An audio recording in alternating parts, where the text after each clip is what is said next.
a nice enthusiastic response. Now that you're ready for it, I'm going to ask you again, how's everyone doing? All right. We'll take it. It's so nice to be back here in Hawaii, you guys. It's so cool. Yay! How long has it been? Has it been about 3 years? Yeah. 2 years? 3 years? Something like that? Yeah, 3. Okay, you're right. 3 years. Because it was 2004 or 15? 14? I don't know. I remember last time we were here, Brandon and I stayed for an extra few days during this time too, so we did a lot of really cool sightseeing. We got to fly to the Big Island and see all the cool stuff. Well, not all the cool stuff. We could take a little cool tour of the Big Island, which was really a lot of fun. And we dove. We did some scuba diving along with it, which was really cool. We went down to 120 feet.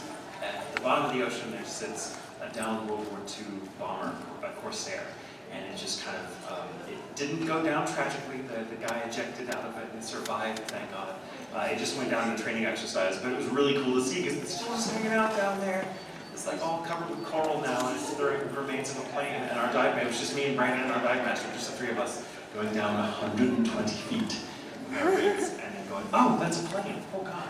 It's funny because the dive master was all telling us beforehand, because dive masters, you know, they know their areas pretty well, like you or I, and they know our street or our neighborhood, and you're just like, oh yeah, there's like a lobster that lives in the fuselage, his name's Ralph. Is he really going to be there? Well, he'll be there, and he was there. You know, when you're underwater, just so it was fun. We don't know what we're going to do this time, but we're probably going to go to the falls, a couple of them if we can, and just go hiking, and we want to go up to Diamond Head, not Diamondback. That's a snake. We don't want to do that. But, so yeah, so blah, blah, blah, blah. So how many people were here last time I was here? Oh, wow, most of you. That's really cool. And the rest of you were like, who are you? I don't know. So yeah, it's a Q&A, you guys. So, you know the rules. You ask me questions and I answer.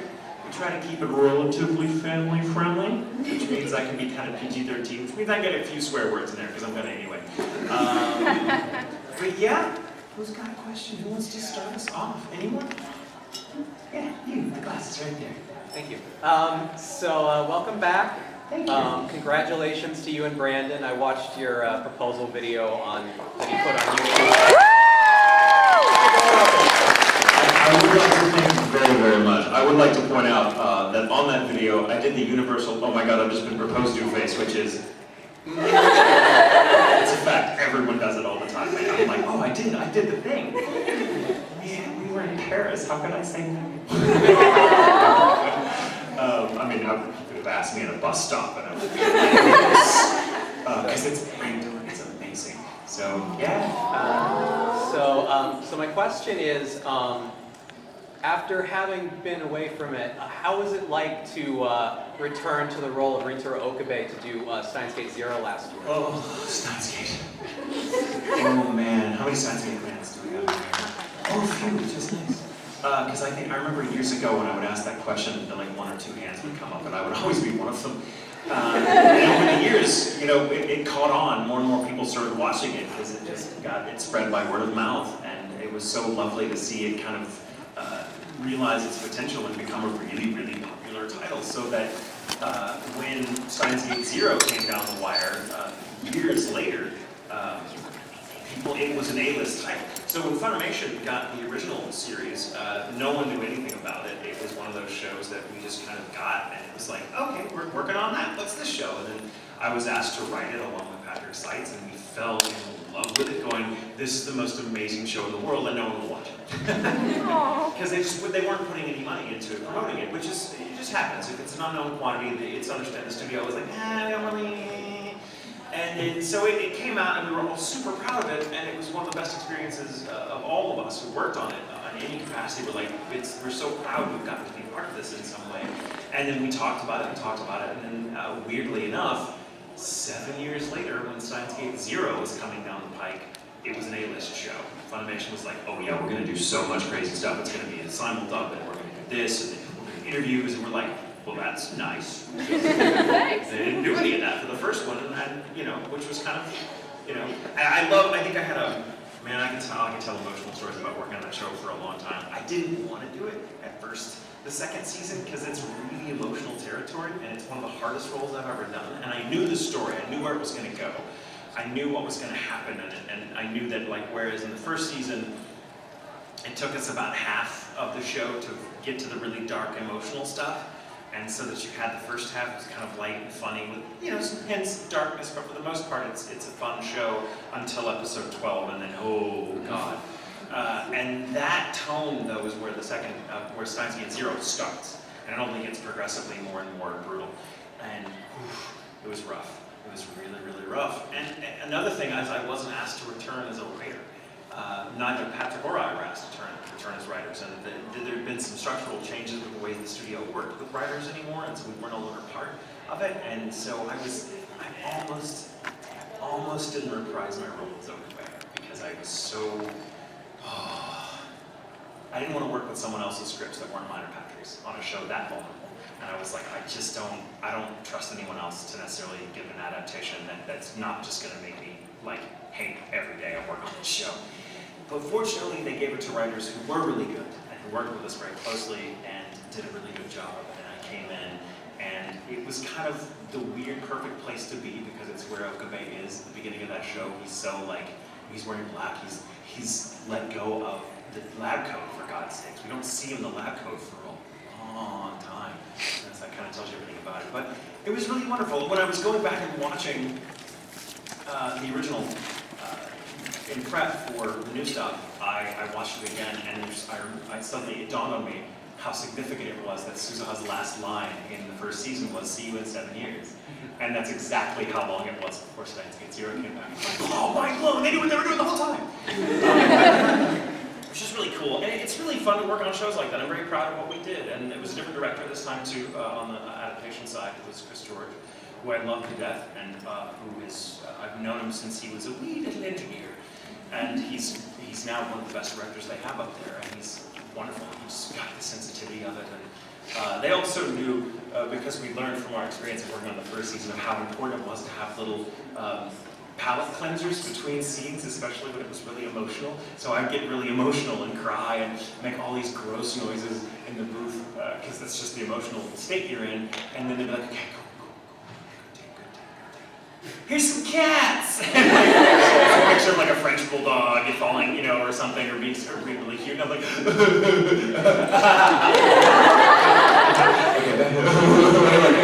so it was a good working experience, and I'm very proud of it, and I was happy with the way it ended, because I was like, this could go anywhere, and I was convinced it was like, I was convinced I was going to hate how it ended, and then I didn't. Exact opposite of what I hated how it ended, so thank you for bringing up Steins Gate. That show is very, very close to my heart. I appreciate all of you who watch it, because we love you and your family. Well, that was a light opener. Apologies. Who's got a question? Yes, you. Tenya in disguise. Oh, thank you. Yes, I love it. Okay, let's see.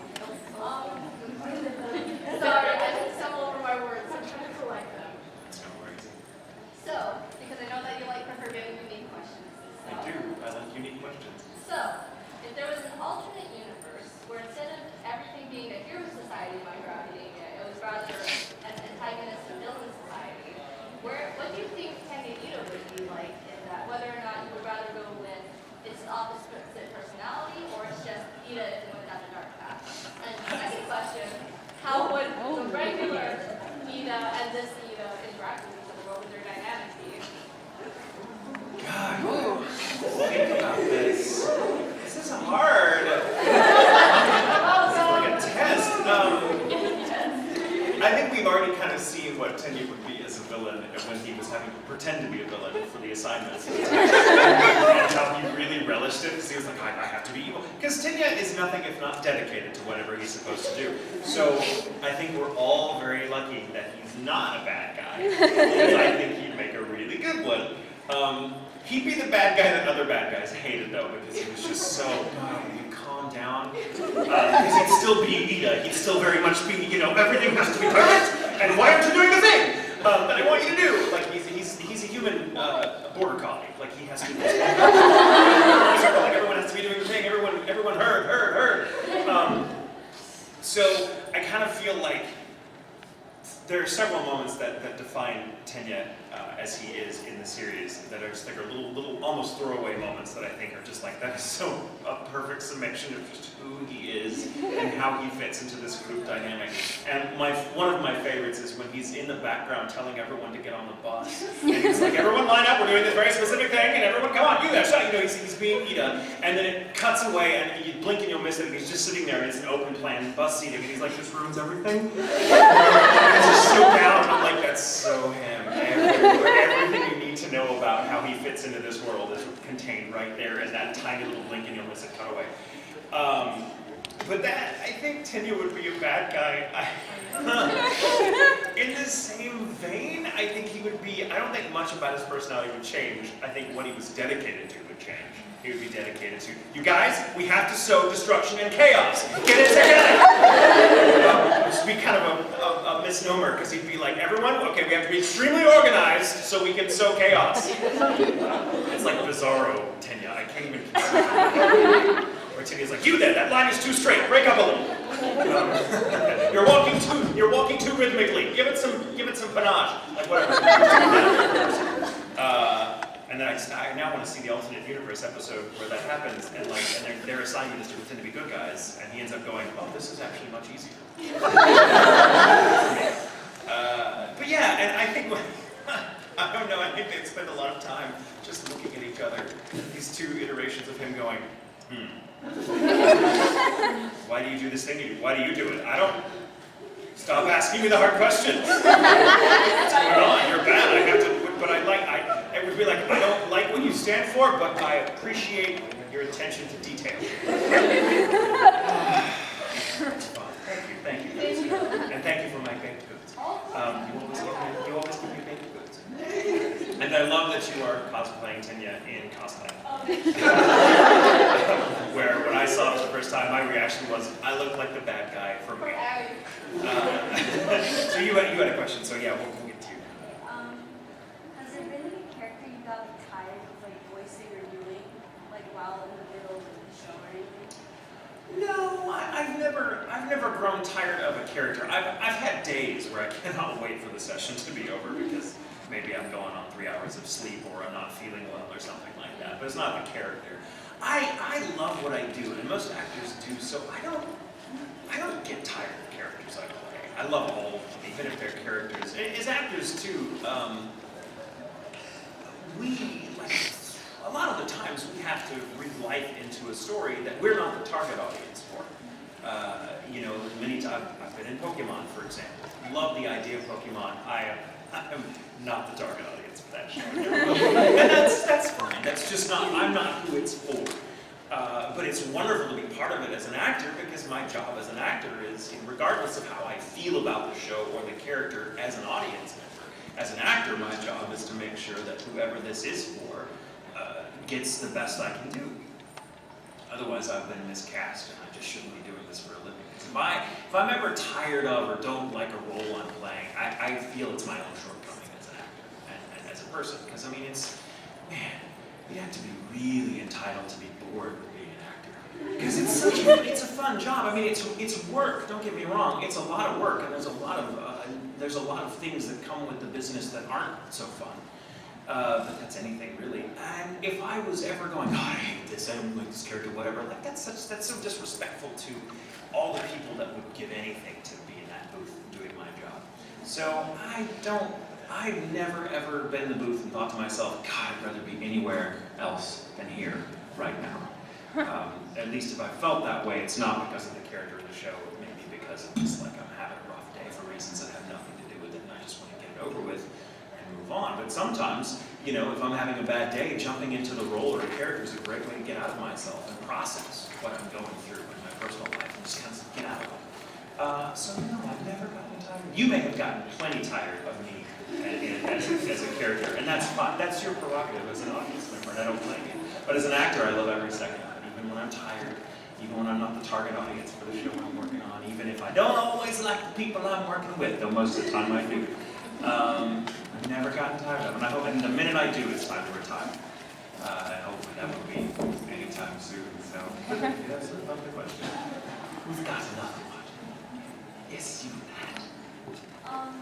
So you play as so many amazing characters, but throughout Live Butler, as Sebastian, which season do you think is the one where he displayed the most emotion? The most emotion? Oh, wow.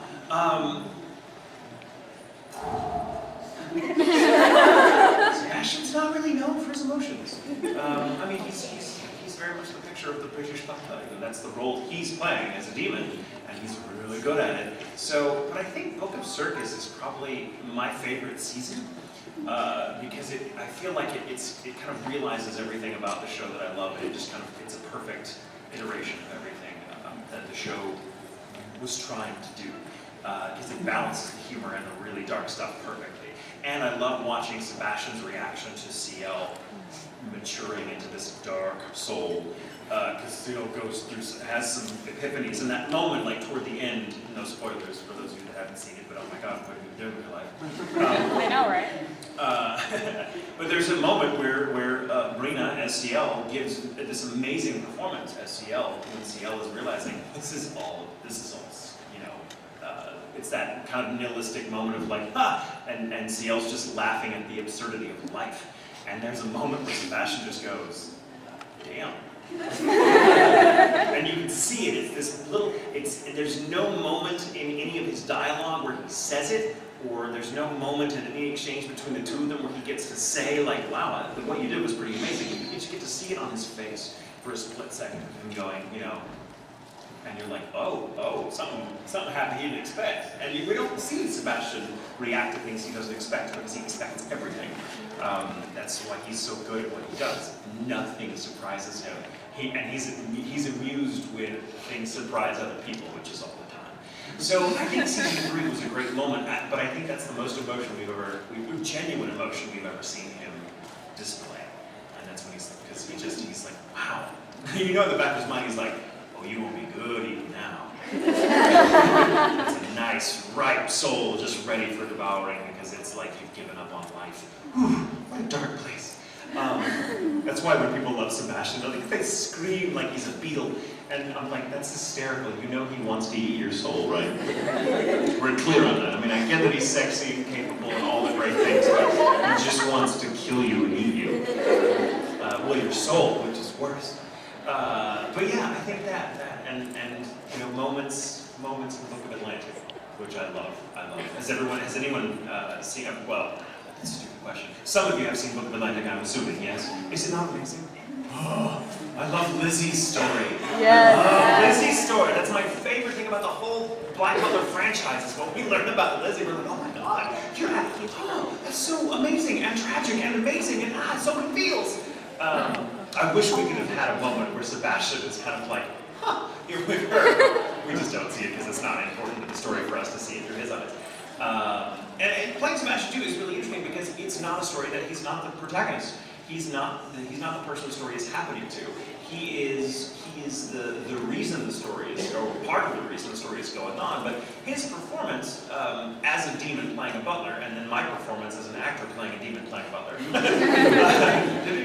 is all based. It's all a projection of CL. Like he is a demon that wants to eat, and whatever that looks like, whatever that is, whatever his personality is, we're not privileged to know. It never comes out in the story. So everything we see about Sebastian, every moment, every line, every cutaway moment is something that he is consciously wearing because he knows that's what CL needs to see in that moment. That's what it's camouflage. He's a hunter and he's wearing camouflage because he gets him closer to his prey. That's basically what Sebastian is. And whatever's motivating behind that, besides just the need to eat, we don't know. So everything about Sebastian is a projection of CL. And that's why he looks like his father, because Sebastian provides a kind of father figure for him. That's why he's also a butler, because CL needs someone that he's in control of. And so he's all the thing, but Sebastian is the one in control. He's the one that's like, the stakes in this story for me are very, very low. You're basically a meal that I'm either going to get or I'm not going to get. I really would like to get it, so I'm investing a lot of time in this, but the stakes for him are very, very low. So he's not the person the story is he's not the person of value in the story, so to speak. He is an essential feature, but he's just an ingredient. And it's fun to play that character because, man, I get to just watch what Brina does and be like, oh, I'm going to play off that now. You know, I was trained as a Meisner actor, which is a technique where you spend a lot of time reacting to other performers. Acting is reacting, they say.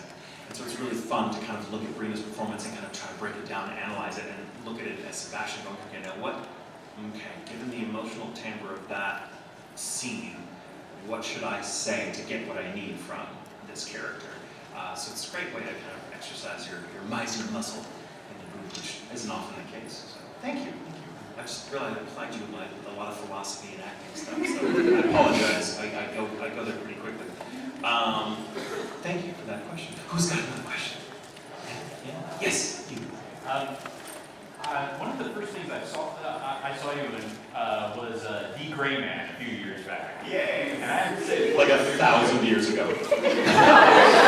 your scenes in recent. That's true. That's true. After 10 years, they finally got the new stuff. I was just wondering, what was it like to play a character like Kamui? I mean, he's in charge, but he's also a scientist. He's got a bit of that Okabe vibe, and he's also kind of really goofy. Oh, kind of really kind of goofy. So I'll tell the story. When I was asked to audition, when they sent out the auditions for that show, I wasn't available to audition that week because I was trying to hold auditions for a show I was directing. And so Chris Sabat, who was casting it, because they were recording out of the studio, was like, hey, can you, if you got some time, can you send in some auditions? I'm like, man, I would love to, but I just don't have time. Please don't take it personally. He's like, no, you're busy, it's cool, you know. So several weeks passed, and I hadn't even really auditioned for that show. But Chris called me and he's like, hey, I know you didn't audition for this, but we do have a couple episodes where like there's like a really funny robot that comes in. Do you want to come in and like play? It's like 2 hours of recording.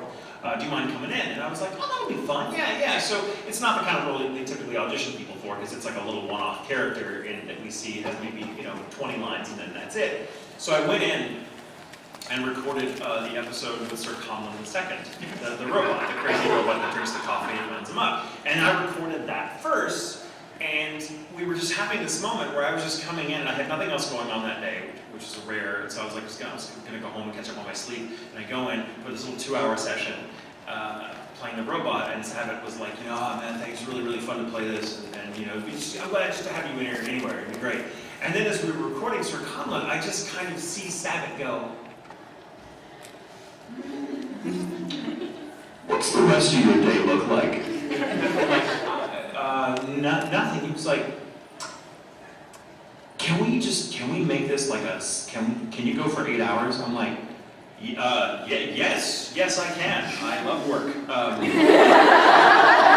are we doing? He's like, well, we haven't really recorded this one character yet, and man, now that I see the interactions with him, I'm like, why did I even bother? Like, do you just want to play Kamui, the guy whose robot you are? And I was like, I was thinking that's probably who I'd have auditioned for if I'd have been able to. He was like, why don't we give it a shot? So we did. It was hysterical, and it just fit. Like what they wanted to do with the character, and my instincts just dovetailed perfectly. And Sabat was laughing his head off, and I was having a ball. Because at that point in my career, I hadn't played a lot of crazy characters, the ones that are very, very animated and frantic.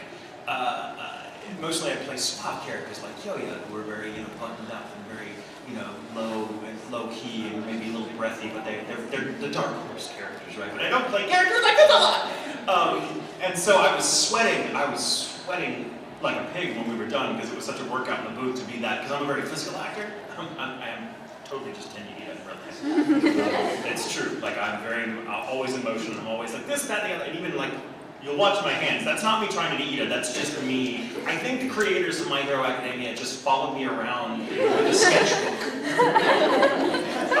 So that was the first time I got to really play a character that had that much energy. It was that goofy, and it dipped me into a part of my range that no one had explored in the voice acting world before. And so Kamui opened me up into other ears that were like, oh, Tatum can play the crazy one. Oh, awesome! Tatum can play this crazy person. Tatum. So it was really a lot of fun. And I like playing those characters because you can make so many choices with them, like when they're supposed to be unpredictable, like you can get away with so many odd reads that you could never get away with a more buttoned up character. But like, no, you can't say it like that. Like Sebastian has to be like, what are you doing? But Kamui can be like, what are you doing? Or, what are you doing? What are you doing? Because he can go with all that, because that's how we understand the character. So I've got so many more choices to make, and it's just fun. It's a workout mentally and physically. It was a ball. It's great getting to revisit him after 10 years for the other season. But man, good times, good times. Thank you. You guys have really nice questions. I like you. First off, I wanted to say respect to your career and all the things you've done. I just wanted to get your opinion. What was your most difficult role for you personally, and how did you overcome that? You know, what roles if there were any? You know? Okabe from Steins Gate was my hardest role. And I talked about it a little bit because the first question that came up was the Steins Gate question. But because I was writing it along with Patrick Sykes and I was cast as the lead, which was not by design. I didn't write it so I could be like, oh, there you go. I don't like being cast in stuff that I've written because it's way too much pressure. Because when I'm in the booth as an actor, I got no one to blame for me if it doesn't work. I can't be like, who wrote this? And it's a really emotional show.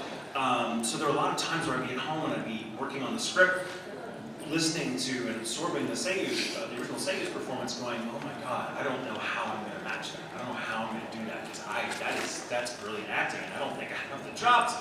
Okay, well, I guess we're just going to have to step into it and see what happens. And I know weeks ahead of time, because it works on the script, I would know ahead of time what was happening.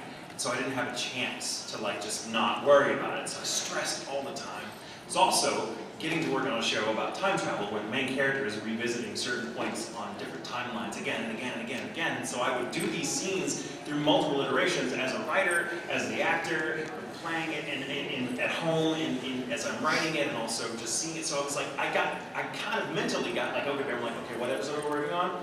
And what version of this scene is this we're working on? So a lot of weird things happen in my own brain, and because we're talking 6 to 8 hours of recording on average every day, because he talks so much. Can't imagine why they gave me that role. And then I have to come home and work on a script that was due in a few days. And this just kind of went on, so I didn't have a chance to get away from that character. I couldn't just come home and be like, oh, okay, whew, I'm just Michael again. Now I'm gonna fix myself a nice drink, whatever. No, I had to still be in that mode to write. And so I couldn't get away from it. All my friends just understood, this is just who I'm going to be for 4 months, guys. I'm really sorry. I'm just going to be really emotional and really frenetic and high energy, and it's going to be weird. And they were like, it's okay. They were very understanding. And then we had a scene in episode, I think it's 13 or 14. I can't remember which episode number, because I don't think in episode numbers. I just think of the larger story. It's the scene where he is, no spoilers, he's in the backseat of the car, begging Moeka not to do the thing he knows what she's about to do. And it's such an important moment. It's for those of you that have seen the show, it's an important moment because it's the moment, the first moment where Okabe is 100% real. There's no bullshit about him in that moment. And up to that point, even when things have gotten bad, he still wears this kind of veneer of this arrogant mad scientist, and he tries to make it work. And it's all, we understand as an audience that that's just his coping mechanism. He doesn't really like himself very much or feel very at home in the world, so that's how he deals with it.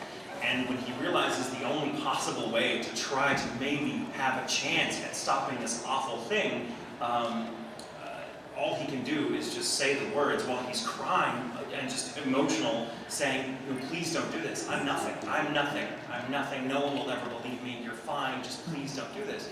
And I get, the hairs on the back of my neck raised when I talk about it, because it was such an emotional experience for me watching the Seiyu's original performance, because I got sucked in and oh my God, this poor man, what is, oh God. And then going, I have to do that in a week. Oh God. Oh God. And so I went into the booth knowing, today's the day, we're gonna get to the scene in the backseat of the car, and he's got real tears, and what he's saying is real, and it's just, and the worst part is it doesn't work. What he's saying doesn't do anything in the story. He still has to go through all the horrible things. And so it's just this incredibly just heartbreaking, tragic moment. And I know all of this because I've seen it. And now I'm having acted, and I get into it, and I get into it so much that I just lost myself in a way that's a little psychotic, and it's not good. When you're an actor, you have to have a line between the character you're playing and you. It's not to say that I don't like to treat characters I play as wholly different than me, but I do have to be like, okay, that's your story, you are who I am when I'm in that story. But that story's over here now, so I'm going to go home and be in my story, my real story. And that's an important distinction because otherwise it can drive you insane. And if you know, actors can tell you sometimes if you really get swept up in a role, you can end up with something like PTSD because your brain remembers what you just acted as though it actually happened to you. And sometimes therapy is necessary. It was certainly necessary after that show.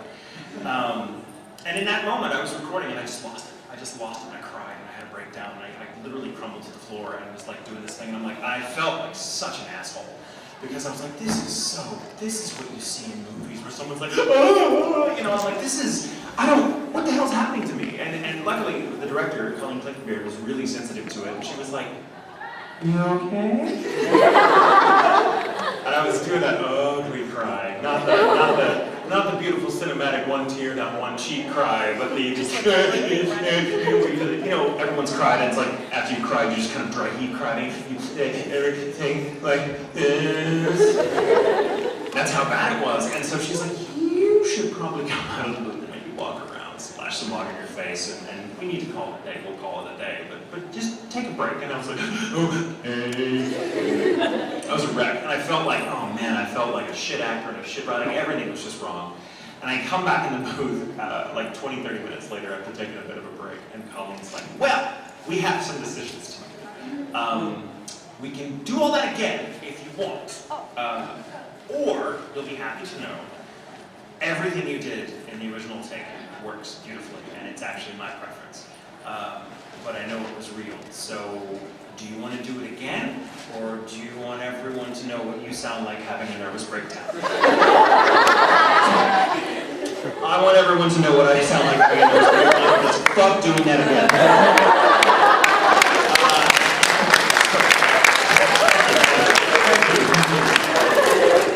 I pay for you. And to this day, I can't watch that moment. I can't. I have to leave the room every time it's on. I've watched the show multiple times, especially leading up to Science Gate Zero, so I can study it again. And I was like, oh, here's the scene. Nope, bye. And that's the thing. I learned a lot about my own limitations as an actor, meaning like, oh, sometimes I get a little too close, and I need to come up with ways to cope with how real it can get sometimes, because it's not always healthy. A lot of people are attracted to acting, myself included, because we see it as a kind of therapy, and it can be. There are therapeutic qualities to acting sometimes in ideal situations, but acting does not represent, or nor will it ever represent a systematic routine of self-care. It is not therapy. In fact, being an actor often requires therapy, so if you are seriously thinking about being an actor when you strike, go to therapy, please. I say that because I'm not saying that to be flippant or to be entertaining. I mean that. I think everyone should go to therapy all the time because it's just nice to have a captive audience. You can be like, here's what I'm going through. Please give me some perspective because I don't know how to feel about it. And that's what a good therapist does. And when you're an actor, you have to sometimes dip into some really personal territory that you're like, this is not what I signed up for. I got into acting because I'll be real for a second. I just got into acting because I didn't like myself very much. And I was like, I just want to be anybody but Michael. So please give me roles I can play.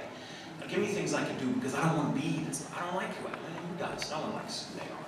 We're all like, this person sucks. And it's not true. It's never true. But we think it. And so we're driven, actors especially, tend to be the type of person that want to be other people because they don't like how they find themselves. And then you learn, the more you do it, that, oh, this isn't me playing a role, this is just me. It's that moment, that aha moment most actors have when you have that role and you realize, this isn't acting anymore, this is just me, being me in a new story. And, oh God, that's what it's always been. I'm just discovering different facets of my own personality that I've always been in. It's like cosplayers know this. You put on the costume and it's lovely, but you don't become someone else, literally. You just, different facets of your personality that you don't often give the reins to now have permission to come out. And that's what a good actor knows. It's like, there's no such thing as character, not from my perspective. Character is what you decide, based on what you've seen me do. But you don't think of yourself as a character. When I'm being myself, I don't, what would Michael say?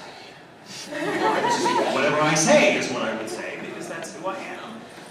And likewise, so I don't think about my characters like that. And Steins Gate taught me that lesson, that this is just you, Tatum. This is just you, so you've got to commit. And you've got to let it hurt sometimes, because it's what's required. And it's not, I learned through Okabe not to look at acting as something that's designed to protect me, because it's not. You watch Okabe and hear him, and any story you watch is because, as audience members, we want to see someone go through all the things we spend all day, every day protecting ourselves from. But we still crave the wisdom that comes from those experiences, even if you don't quite have the courage or the blameless of actually doing that. We don't like being in life and death situations. We don't like being heartbroken. We don't like, even comedy. Comedy is hysterical for you. But I think Mel Brooks defined comedy as like, comedy is like some poor guy falls down the stairs and breaks his neck, and tragedy is, I just cut my finger. It's all about where you stand, on the line. And so comedy is hard for whoever's doing it, because comedy is tragic for the person it's going through. They're having a horrible day. I don't even remember what your question was, but I hope that answered it. Thank you. There'll be more coming, but I like your insight on voice acting and industry as a whole, as a whole, and your philosophy about voice acting, how you portray your characters. That's one of the great things about voice acting that I have learned to embrace is that, especially with dubbing, there is no rehearsal. We do not see the scripts ahead of time unless you're writing them, which is not ideal, because I don't like to be in shows that I've written, and I try not to be when I can help it. But so you come into a booth not having any clue, especially with simultaneous. You're like, where am I going to go? Does my character die today? Am I going to find out I'm the bad guy? And what's all along? You don't know until you're in it. So it's very improv, in a sense. It's improv with a script. And you're like, how am I going to feel? And I love that because there are two schools of thought about how an actor should approach their craft. And one is, I need to analyze the script and think, unpack it, and figure out all the beats, where is everything, what's going on. And then there's the other school of thought, which is, to hell with all that, I'm just going to be here and present with whatever's happening, because the character doesn't know they're in a story. The character's just living in this moment and having a reaction. Again, acting is reacting. And so, not at first, in the early days, I was like, this is hard stuff, acting with no rehearsal, I don't have the script, because I just have to do it. And it was really hard, but I couldn't protect myself. I couldn't think my way through a performance because there was no time to map it out. I had to commit to whatever I was feeling in the moment. I had to be present and react to whatever was going on. In My Hero Academia, Tenya has that line in the alley in the Stain Room, where he simply says, I can't watch this, because his friends are about to fucking die. Stupid decision he made. And I'm still mad at him for making that decision. I get it. I understand why he did it, but it made me angry. But I loved it. I was like, Tenya, why? Why? Of course that's why we're doing it. But why? No easy answers. Why it's such a great show. But in that moment, I was so emotionally swept up in what was going on in the story, not even in the story, just watching this going, oh my God, my friends are about to die because I'm an idiot. And I'm doing all the wrong things for the right reasons. And I just saw this, and when he says the words, I can't watch this, that was me as Michael just going, I can't watch this. And it came out very real, because it was real. And once it's out there, it's real. You can hear that it's real. You, the audience, will make it fit. You will make it work within the story. Because you can't think your way through performance, because your brain's always out of sync with reality. It's always in the past or the future. Not here. The body is present. Acting always comes from the body. I'm not going to do it because it'll scare you, but if I were to slam this mic away and just suddenly scream at the top of my lungs, unannounced, you would all be like, and then you'd have a moment, because your body reacts. And then your brain would go, the brain's always just out of sync. That's its job. Its job is to be like, did I leave the stove on? And how the hell am I going to pay the bills? So it's either here or here. It's never present, and it's the only way to be present is to just be in your body, and that's where acting comes from. And it's harder with voice acting, because with voice acting you don't have access to your body. I mean, it's there in the booth, but you're limited. You're in a booth. You can't fling. You can't actually be running in place, so you have to just kind of be. But I teach a workshop now, so I might as well just teach you. But come else. Thank you. Acting comes from the body. Yes. So you mentioned something about you've kind of become your role a little bit. This might seem a little weird, but does that ever apply even to other aspects, like say your diet? For example, while playing Okabe, did you start drinking more Dr. Pepper? Diet Dr. Pepper, but yes. I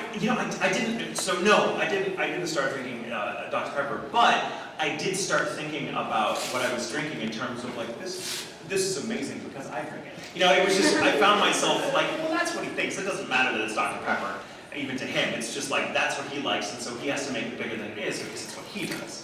And I realized that came from a place of need. Like he had to justify everything he did, every choice he made in terms of, it's because I'm amazing, that's why. But people that do that don't feel amazing, or they wouldn't have to broadcast it like that. So every choice Okabe makes, as funny as it is, again, comedy looks great from the outside, but internally, that's because he's just a scared little kid inside that hasn't found his place. So he has to make a big arrogant deal of whether drinking Dr. Pepper. He has to give people nicknames because it makes him, he thinks he's protecting himself from his insecurities when all he's doing is broadcasting. And of course that's a big life lesson, is learning that, oh yeah, everyone knows that I don't actually feel this way. It's like coming out to my parents as a gay kid in Texas when I was like terrified. Like, they don't know, and they were like,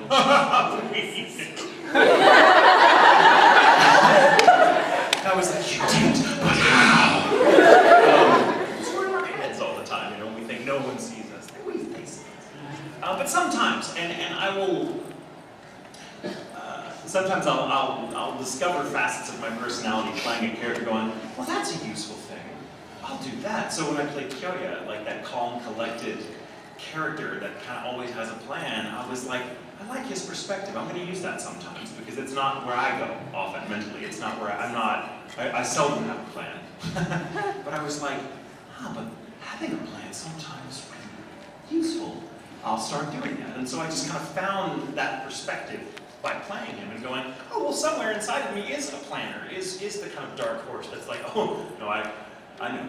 It's like, no. So, and sometimes it comes in very useful. And once you've awakened that part of yourself, it's a permanent feature of your psyche now as a distinct thing that sometimes will come out where you go like, oh, okay, yeah, oh, this is a Kyoya moment. Excuse me, guys, Kyoya moment. Like that's almost, some people ask me who my favorite characters are. The reason I can never answer is because they're all me. They're all part of me, and so they're also family. So if I say, oh, Kyoya or Sebastian or Okabe are my favorite characters, and they all are in some way, it's like they're literally here going, why didn't you pick me? Asshole. I can't deal with it, so I'm like, I don't have a favorite. But yeah, frequently that happens, and I think it should. I think that's the sign that you've kind of given yourself over to the role when you go, I didn't know I could do that. Weird, cool, using that later. Yes. Yeah. I know you talked about how you were training the Meissner technique. Yeah. I'm a creature theater major, and I was just wondering if, other than the Meissner technique that you were trained in, is there any other acting techniques that you see yourself using in the movie? All of them.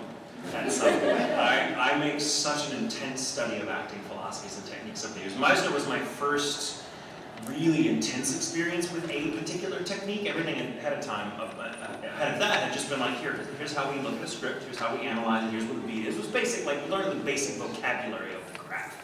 And then Meissner just happened to be, by a total fluke, just happened to be the first thinker, the first teacher with his own ideas of how it should be done that I encountered, who had a very passionate point of view, that I was like, well, that's interesting, I never thought that before. And I like the absurdity of a lot of the Meissner exercises, because at first blush you're like, what the hell are we doing? This makes no sense. How is this helping me be a better actor? And then years later you go, oh, that's what that meant. Which is exactly what they're designed to do. So that was I'm very partial to Meissner because it's a nostalgic thing. Like it was the first time I thought of like, wow, there's a lot you could do in act. There's all sorts of ways. But I mean, I've studied Meissner, I've studied the Strasberg, the method, which is, in my experience, very limited, but still interesting. I love the absurdist school, because especially in the booth, because it's only true when you're actually saying it and it doesn't have a context. Which is exactly how you feel as a voice actor in the booth, going, I don't know what story this is, but that's great. That's a great place to come from. My teacher that I have now is a guy named Stephen Anderson, who's developed a lot of this out of kind of a mishmash of Meissner technique some of the views of Bertolt Brecht, which are really weird, distancing things where like you make purposely awkward choices, unnatural choices, because it forces the audience to go, what's that? What are you doing? And it draws them in almost against their will, and it forces them to have an opinion, which is, again, the Brecht method is very limited, but it's fascinating. If you know of it, you go, I can use that here. And my teacher, Stephen Anderson, uses a lot of that and a lot of action theater, body work. Roots of Moral is amazing. I use a lot of that in my own workshops that I teach. But the core of my teacher's philosophy, which I find very drawn to, is that there is no wrong way to be in a scene, as long as you are there and you're present and you're not trying to map it out in your head. You're just really reacting to what's present, not thinking about your line. You're really listening to the other person or watching what they're doing or hearing what they're doing so that you're reacting. So you're not thinking, oh, okay, my next line is this, my next line is this. I'm actually listening to you. And so that it's a wonderful thing to be so present.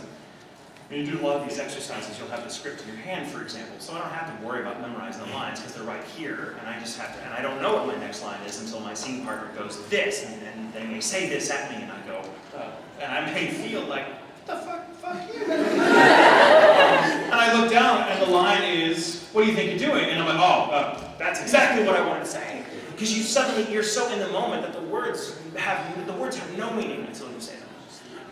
Not at all. And there's a great example of how to create depth. If I look at a script, and let's say the script is a scene between a couple that's breaking up because one of them has been unfaithful, it's whatever. The details don't really matter. It's just this is a fight and it's going to end badly between the two of them. And the stakes are high. And the line is, like maybe my last line is, I hate you, get out of here, I never want to see you again. That's the line. Black and white there on the page. As actors, we have to serve the text. We have to say the lines. We can't just make shit up. That's not what we're paid for. We can't be like, well, that's the story they want to tell. I'm going to do, no, you have to say the words. You're doing Shakespeare. You can't change Shakespeare. Unless you can look down and say, I hate you. You have to do the words, but the words are just words. You can do anything with those words that you feel. Anything, as long as you're present and you're actually reacting to what's in front of you in the moment.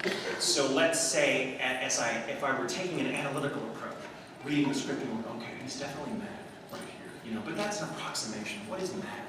You can't play mad. You're either mad, and mad, sad, all those emotions have so many hundreds of subtle shades that you can be, I can play mad and I can say, like, I hate you, get out of here, I never want to see you again.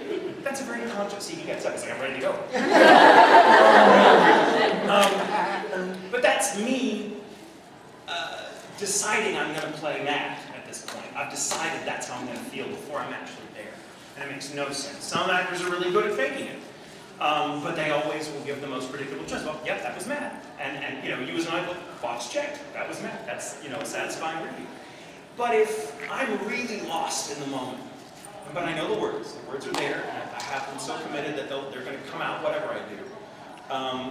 Say my scene partner says something that makes me laugh, or does something that makes me laugh. I've been on stage where something really important is supposed to happen, and then my scene partner flubs a line, or trips and falls, and suddenly there's this, there's no second take in theater. You got to roll with whatever's unfolding in front of you, even when it's off script, and so you just learn to go with it. Well, let's say my scene partner does something like that, and his or her line is something that makes me go, and instead of going, I hate you, I never want to see you again, get out of here, I go, I hate you. I never want to see you again. Get out of here. The words mean the same thing. They communicate to the audience, he wants that person to go. But immediately there's depth, because there's emotion layered onto it that you didn't expect, because it just arose spontaneously in the moment. If I had started crying and had said the words as though the subtext were, please don't go, you suddenly as an audience member go, you're riveted, you can't stop. We've all been to a live performance where you see like an animal on stage, right? Right? That's why they're so compelling. It's not because they're cute. I mean, they're frequently cute. You're like, oh, there's a cat, oh, there's a dog. My partner Brandon, fiance, he was in a production of Camelot. He played the bad guy. And he had some really great moments. And he's very much in the same, we had the same teacher. So he's like, I'm just be in the moment. And he, oh man, he had some great moments because he was just going with what he felt in the moment. And he made some bold choices. The audience members were like, well I've never thought of the scene that way before. They were engaged, they were locked, but man, there's a scene where there's like 15 people on stage. There's so much business going on. And then this beautiful sheepdog is led out on stage. It's one of the characters, he has several moments, and this sheepdog, named Charlie, incidentally has the same representation as Brandon, comes out on stage, and everyone's like, oh, look at, that dog, this massive dog, the perfect sheepdog. And I don't care, these other actors are acting to pieces and no one gives a damn. Everyone's riveted by that dog. It's not just because the dog is cute or because we love animals instinctively, it's because that dog is 100% real. That dog is not going to try to bullshit you. If that dog is sad, you're going to know. Dog's not going to hide it. They're incapable. If that dog is mad or starts growling, that dog represents potential. Because anything can happen. That dog does not have the ability to pretend to be something it's not. And we, as an audience, are riveted to what's real. It doesn't matter what it is. If it's real, we go, whoa, we just can't look away. If it's funny, we'll laugh. If it's sad, we'll cry, but we're riveted to what's real. And so that dog, man, I was on a production where they decided to Bear from the Park, a Neil Simon play. It was a really lovely play. And I was very proud of our work, but we decided for a couple of performances to have a cat on stage. It was like one of those cats that just never moves. So we're like, that's great, yeah, Daisy will be wonderful. So we just put Daisy on the couch because it gave kind of a New York apartment feel, which was perfect. The audience would occasionally check in on us, make sure we were doing okay. We'd always be back at that cat. We have actors who sat and report stuff and stories like, okay, what's the cat doing? Because the cat, anything can happen. And if that, oh my God, if that cat got up and stretched, we were dead. So that's my acting philosophy that I've gotten from many teachers, most recently Stephen Anderson, is there's no wrong way to be a scene. If it's real for you in that moment, whatever form it takes, it will be real for the audience, and they will make sense of it within the context they're being given. It's not my job to tell you the story as an actor. That it's your job to tell yourself the story that you're seeing unfold based on all the context clues that the writer's giving you and seeing what the people on stage or in your favorite anime or TV show or whatever, what they're going through. You'll make it work. You'll be like, oh my God, she's so mad. Why is she mad? You have all that information. I don't have to broadcast it to you. So yeah, I just gave you a course in acting. I didn't even mean to. Sorry guys. Yes, good question. What's one of your most funniest or more memorable happy scenes that you've acted out before? Like in the booth as a voice actor? Yeah, as a voice actor, just.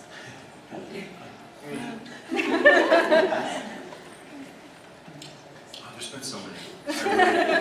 There's such joy in what I do because it's fun, and even when it's painful, it's joyful for me.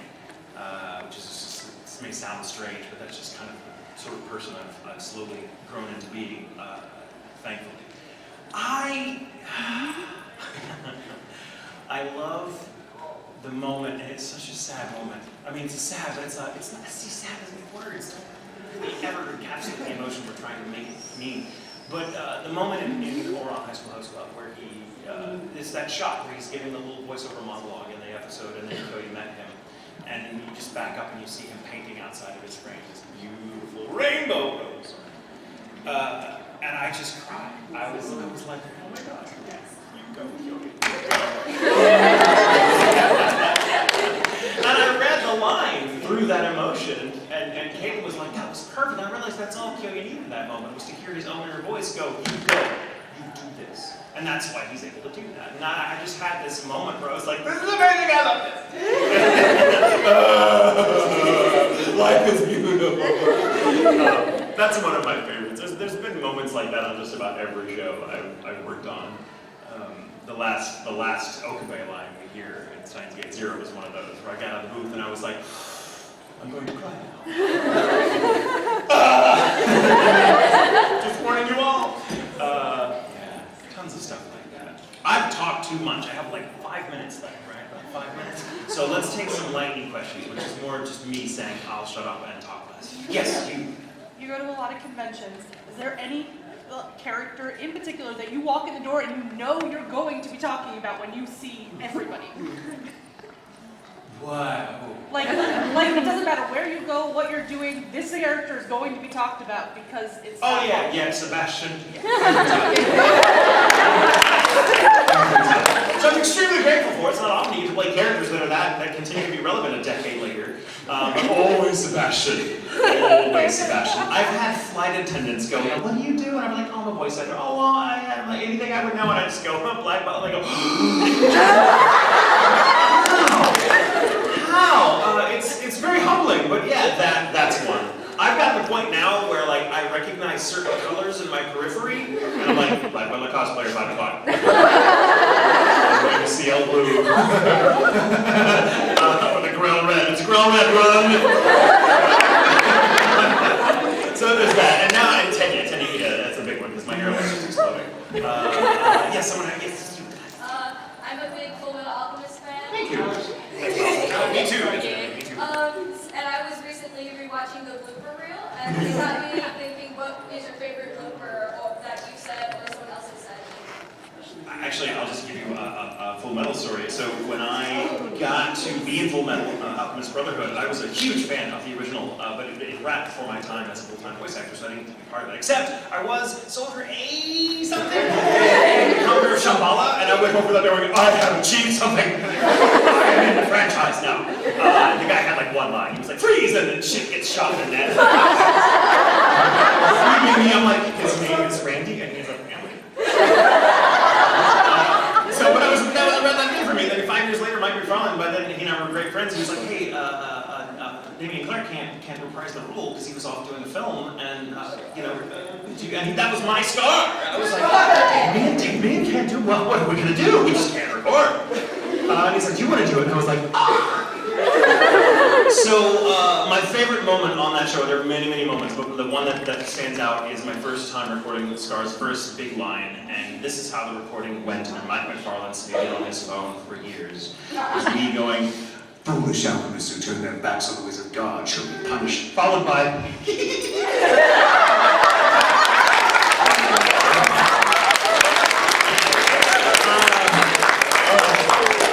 yes, take it. Okay, you piqued my interest. What was your experience and reaction to the state arc? You alluded to it earlier. Pissed. I was so pissed. For 10 days in the hospital, I'm like, how dare you? How dare you? And then he goes, and I'm like, don't do the thing. Do the thing. Kill him. Don't kill him. You can't. You're too good for that. Kill him. Strangely, it worked. Yes. Were you satisfied with the second season ending of Kawaii Kon? Tell me No. Yes, I want there to be more.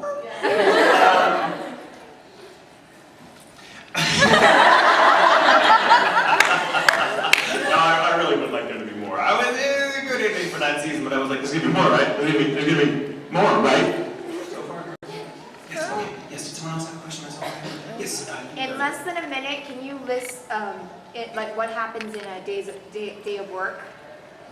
Okay, I get up, I do some warm-up routines, I drink like room temperature water and some other things to kind of help my vocal cords warm up, and then I drive to the studio, which is about 35 minutes away from where I live, and then I go in and I sign in and I get a little badge so I can go through the doors, and then I go, okay, hey, and I go, and often I will go from one studio to the other because I'll just be like up there for 1 or 2 days a week, and when I go up there, they're like, cool, we need you on this show, this show, this show, so I'm like, cool, we're gonna be Acnologia from Fairy Tale real quick for like 5 lines. We'll go do that for like, 10 minutes. Cool, awesome, cool. Sign on a little sheet. Go down the next hallway. We in Improv. Cool, you're gonna be Steven Starface now. And this, and I'll be like, and I'll say a line like this, and 3 stings. And now, cool, done, awesome. Now we're gonna go down the hallway. Attack on Titan. Okay, I'm gonna be Attack on Titan and Commander Heroin now. So we're gonna do this, do that, and then you just go down the line until you realize I've done 8 characters. And I'm like, what's my life? What is anything? And then I go to the Starbucks. Just down the road. And I used to try to do voices, and they'd be like, hello, Mr. Tatum, because we go there all the time. And then I go home, and then I play with my French bull. Yes. What's your Starbucks? Was it, you want to go first? Mine's really quick. You first and you next. What's your Starbucks drink? My Starbucks story? What's your favorite drink? Oh, it's a skinny vanilla latte, venti. Usually Oh, that's with a- easy, with a okay. triple. Huh? That's really easy. It's very easy. You're like, oh yeah, it's very easy. I've got a half cap with a twist of lemon and yeah, like get it out of here. Yeah, no, we work at Starbucks. That's what I was asking. Oh, yeah, that's, I know, I like being the guy that's really easy. I also know exactly how many calories that is. I'm like, it's 160 calories, thank you. Yes. Can you do the friends laugh? Yeah, that's how I got the job. I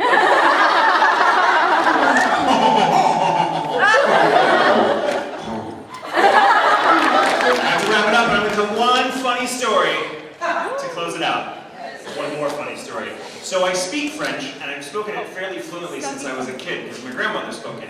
And I thought, would it be fun when I got asked to go to French Canada, to go and like, I beef up my French, and like, because I haven't spoken it in a long time, I can hear it and read it and understand it pretty well. But the part of my brain that produces actual words spontaneously in conversation, had long been out of use. So I spent about 3 months kind of beefing up my French. And I was like, awesome, I'm gonna go, I'm gonna get off the plane, I'm gonna say something in French to my French. Salad dressing. And I will talk French to the first person that my driver, my liaison, whoever. And Eva was her name. She was really awesome. She comes up and she's like, bienvenue, monsieur télévisé, il y a d'autres gens qui connaissent la réalisation, je vais aller sur Montréal. And I was kind of like, thank you very much for having me. I'm really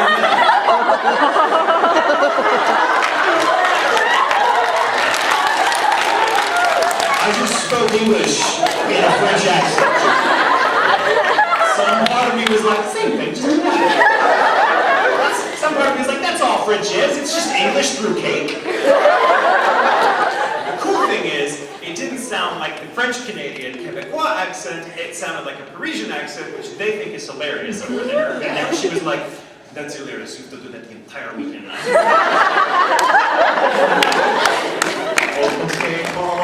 It was great. It's really weird. It's really weird to go to other countries, and when they say, like England, I've gone to England several times for conventions, and they're like, do the accent. I'm like, it's your accent.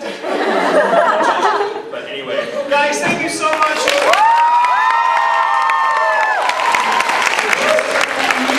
Tomorrow at 2:15, I'm doing a panel called Ghoul Intentions, where we're gonna tell ghost stories and talk about mine and Jackie Markey's new podcast, which you should be listening to.